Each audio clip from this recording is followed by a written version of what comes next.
وجد المرء في نفسه إقبالا على الدعاء فهذا من أمارات الخير ودلائل التوفيق. إذا رأى نفسه منشرحة ومقبلة على الدعاء، وكل ما مر عليه وقت أقبل على الله وأخذ يلح ويدعو وهو حسن الظن بالله، عظيم الإلحاح على الله، صادقا في دعائه والتجائه إلى الله، معتنيا بشروط الدعاء وآدابه وضوابطه، هذا من علامات الخير، من علامات الخير ودلائله. إذا وفق العبد، وإذا حرم الدعاء حرم الخير.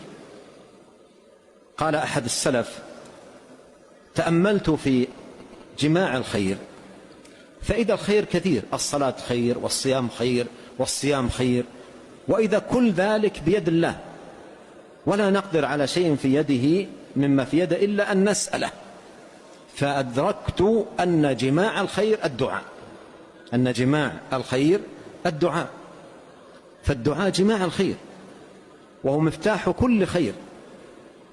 فإذا حرم المرء الدعاء حرم الخير، وإذا وفق وشرح صدره للدعاء فهذا من أمارات الخير ودلائل التوفيق. والله سبحانه وتعالى يحب الدعاء ويرضى عن الداعين. وفي هذا الحديث وقد تقدم معنا: من لم يسأل الله يغضب عليه.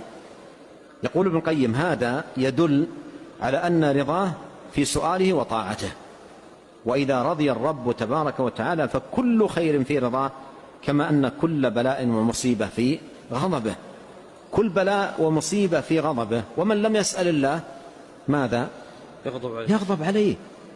إذن ينبغي على العبد أن لا يهجر الدعاء، ولا يليق بالعبد أن يهجر الدعاء، بل الجدير بالمسلم أن يكون قريبا من الدعاء في كل وقت، يقبل على الله ويدعو: يا رب يا رب، يلح على الله سبحانه وتعالى.